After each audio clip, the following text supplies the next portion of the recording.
Nadi kumugabo wanjye ndavuna. Kumugabo kumugabo wanjye. Twabagore babiri muri urugo roro. Twabagore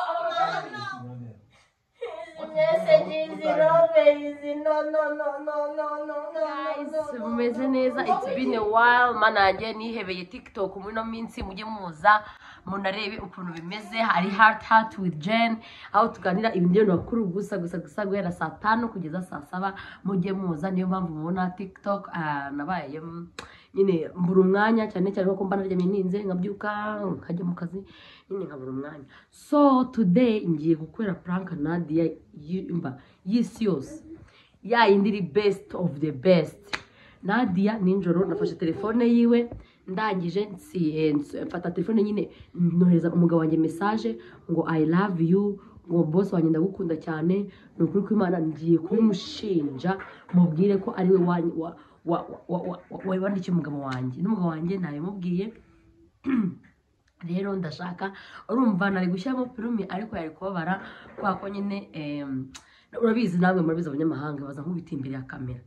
Navuze ngo yandikiranye n'umukobwa wanjye aba message reka sinshaka kujya kurwana, sinshaka gusubira iwacu nyine umwana, ntabwo nshaka kuba guhana divorce ngo ari yabyita nguki mbe umuntu mbe female. So rero ndashaka guhamagara Nadia aze mubwete Nadia koko urifata ukandikira umugabo wanjye biro bikuye hehe? Nuko muza mwigiza abantu beza ushaka guteta umugabo, ushaka kunwara umugabo Nadia we kugenda kuvuga ukamvugira ushaka kunwara umugabo koko. So rero ngiye guhamagara pero maze hano ndafatira umukameramani wanjye uratujya hariya efatira hariya cyangwa mu kintu gihara naho ntabwo yapfa kutubona. So maze ubundi mwereke uturongeye kwikorera. Guys, I'm coming back.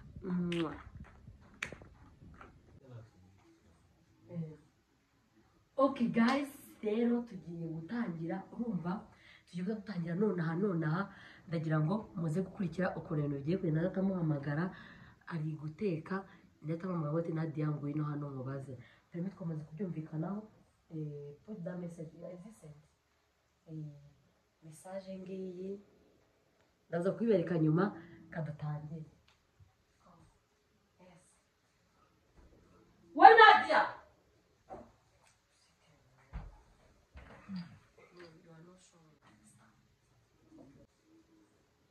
Nadi. Karame. Gurahan.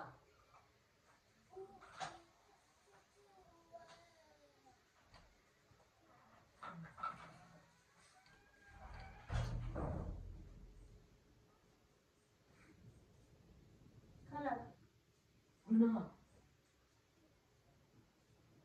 Bite. Amakuru yawe.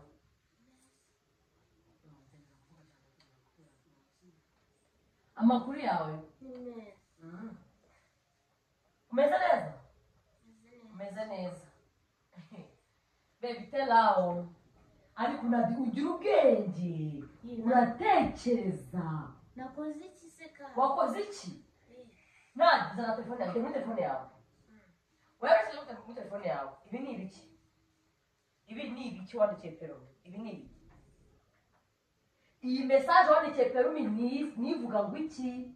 Ntabwo na message nigeze mwandika reka. Yego ye. Hano nditse ngo boss ngo I love you. Ko wanditse? Ngo ufite ubwenge. Murambekera namwe. So, vana telefone yawe turebe. Za telefone yawe turebe. Reka nari so. Shut. It's not it.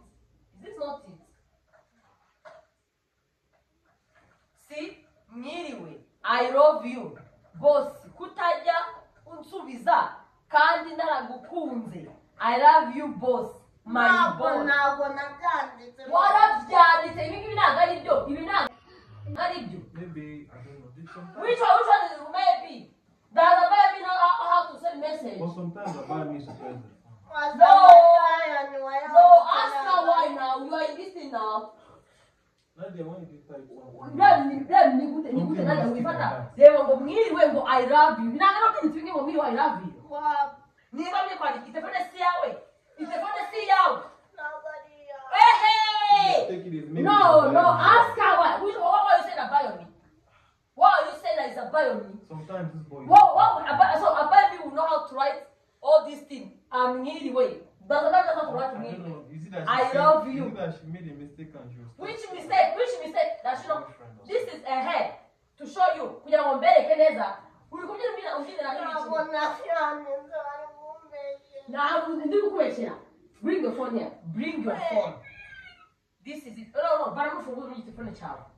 Mbona kwa nini unaona telefone? Wapasha ndio nimero yako kwa leo. Is about me that want to write my boss love. No telefone yako kwa leo. Acha kaonga hapo.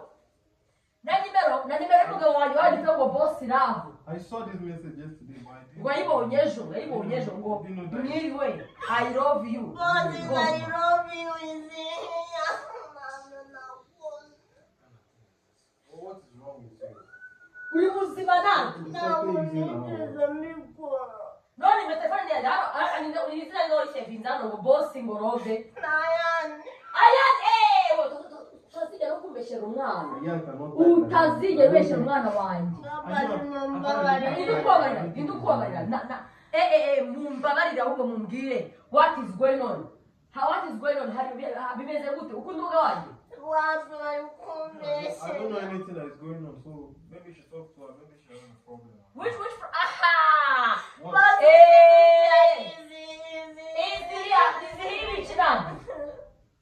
Ask her, you ask her now, you ask her. What is going on with you, Nadia? His message is no.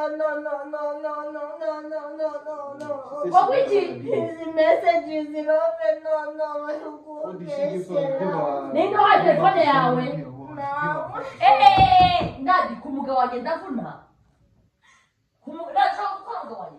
Tubagore babiri muri rugo roro. Ntabwo ndumugore wa. Ask her what did she send the message to you? I don't know. You ask her now. Why did you send the message? Were you Is drunk? it to school? Nadia no uyu mugabo. Tuje kwa mudugudu. None se na message. Nikamubaza koroye cyane. Itefona gari yawe. Ninde wasevinze nimero? How did you say that? Ntabwo mbizi. Ninde washira message na yani nabaye uyu wanjye. Bana mwamutware. Mumubwira umubwira bya I love you. Mumubwira muri rwanda ndamukuza ne ngwimubwira. Ntabwo mukunda nuko ari kumbe. Yego ye. It's something using is not there. Hari ibintu kukwesha muri ubu. Ntabwo usabazima bimwana. Wapi I love is fit ya is no ari kumbe shera is I love you is here. Ari kumbe. Wongwichi. Ntabwo nanditse boss is I love you. Now what is the boss that you have? No, Maybe you should give the number to somebody. Stop saying that. Are you? You people, do you love each other as you know? You, is the message not there? The message is there, but I don't know Yeah, boy, no, listen to what you need. No, kuva hano. No muturanyi se. Hari umuntu waye telefone yawe se. Nadi. Uri kwizwa niki? Ntabwo namwandikiye.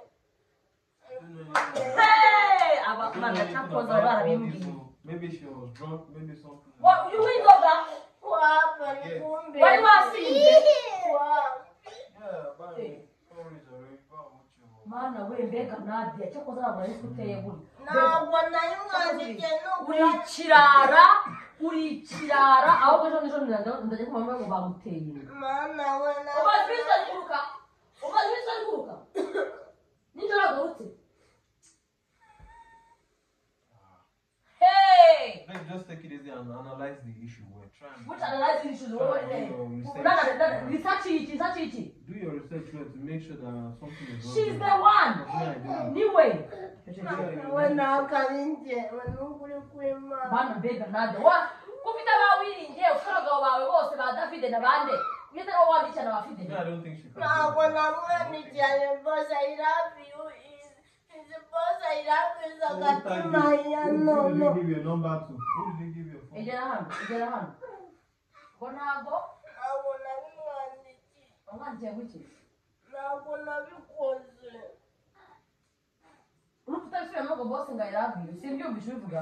Now when you need kumusobanura. Well, that's your number now. It's not a number. Na nimero yawe yamwandikiye. Ni yanjye. None byagenze bite? Ntabwo mbizi. Nadi. Kugara. Ibintu bose kiri ubikora ababosi bawe.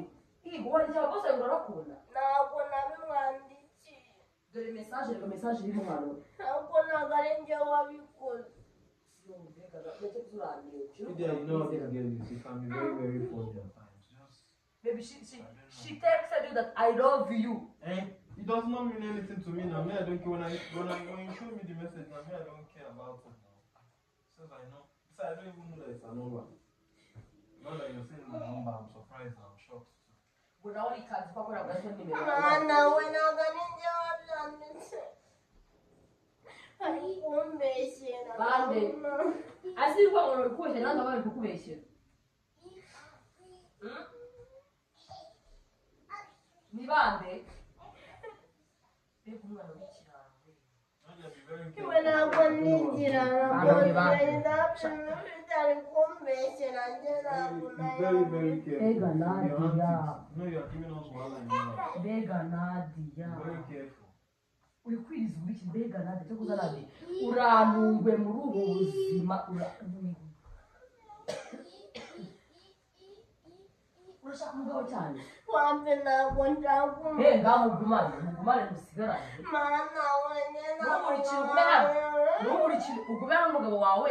You do your research physically. ntabwo ari umugabo wanjye. Okay. Yeah, do your research for this girl. It's not something like that. You should go. You should go. I have to go. Let me hold her. Ask her question.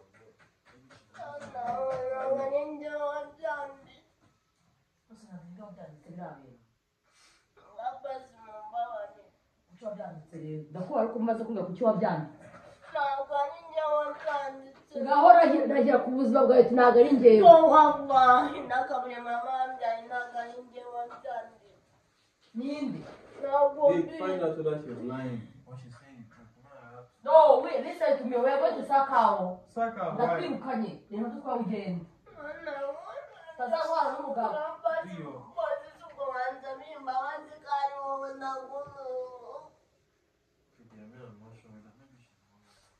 She's not lying. Just try to do your research because No. Bose ndamwirukanye. She should go.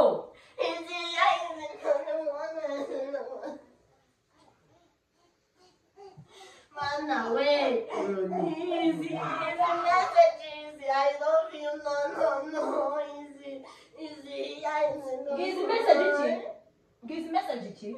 Hani kumbesera. I don't know, maybe did she say my number as a None se friend's number? muri beshe ufata nimero. Mana, wait. Umusheri wawe uragitiranya ushaho ngo I love you my boss. Your boss is I love you. Which boss is your boyfriend? Easy. Bivugana na Easy. I love you. Wait, shanawe. I love you. Easy. No. Which is I love you. Easy. No. I love you is no. What do you want me to do? I love you is no. Kumbesera, ni kumbesera we. What she's saying. I beg just. Mana we. You basi mumba manini. Delete that message. Sibizo message. Delete that message because I don't know. Sisi fa kuba na nimero y'uko bisi. Where you got that nonsense Arangi. from? Samara ngisi. Bosi mzamini mbabazi. nurangiza uhita ufata utuntu twawe Iwe bosi isi yawe uzumvize message koko. Mana we. Why is she not doing like this, guys? Mana usuko wamumbwiye mu Cyongereza.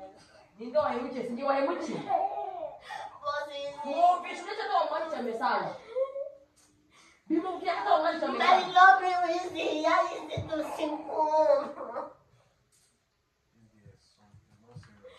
Mana we. Very careful with her.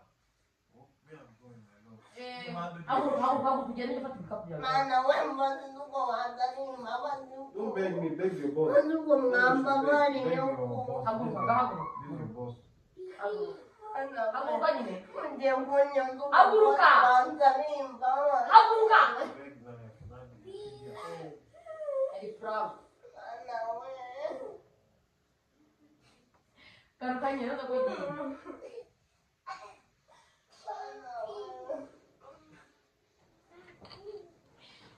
Nadia, sorry. twebwe ntabwo tukengura twebwe ntabwo dukeneye prank tukengurage did you know do prank of others she was lying that she's leaving us ntabwo tukenguragiye ntabwo byaba bidukoreye Messenger ntabwo. Sorry. sorry haya atia apayo ti atia